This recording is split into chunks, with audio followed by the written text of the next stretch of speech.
கோவை நரசிபுரம் வனப்பகுதியில் உயிரிழந்த பெண் யானையின் அருகே சுற்றித் திரியும் குட்டி யானையை விரட்ட முடியாமல் வனத்துறையினர் திணறி வருகின்றனர். இது தொடர்பாக செய்தியாளர் நேசராஜ் தரும் கூடுதல் தகவல்களை தற்போது கேட்கலாம். கோவை நரசிபுரம் வனப்பகுதியில் நேற்று 25 வயது மதிக்கத்தக்க பெண் யானை இறந்தது. இதனை அடுத்து குட்டி யானை அந்த பகுதியிலே உலாவி வருகிறது.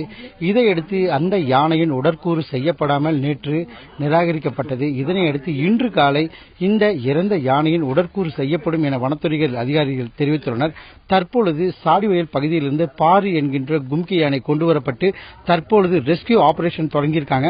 தற்போது இந்த இடத்துல பாத்தீங்கன்னா பாரி கும்கி யானையை இங்க கொண்டு வந்திருக்காங்க.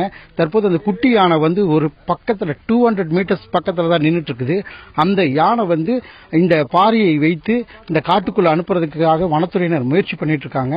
தற்போது இந்த குட்டி யானை வரும்னு எதிர்பார்த்து பாரி யானையை இங்க கொண்டு வந்திருக்காங்க. இந்த குட்டி யானையை காட்டுக்குள் விரட்டிய பிறகு உடற்கூறு ஆய்வு செய்யப்படும் என வனத்துறையினர் தெரிவித்துள்ளனர். இருந்தாலும் தாயின் பாசம் முடியாமல் அந்த குட்டி யானை தவித்து வருவதாக வனத்துறையினர் தெரிவித்துள்ளனர். தற்பொழுது சரியாக 12 மணி அளவில் இந்த குட்டி யானையை காட்டுக்குள் விரட்டிவிட்டு அதன் பிறகு இந்த உடற்கூறு ஆய்வுகள் செய்யப்படும் எனவும் அந்த இறந்த யானையை அருகிலேயே குழி நோண்டி அதை புதைக்கப்படும் என வனத்துறையினர் தெரிவித்துள்ளனர்.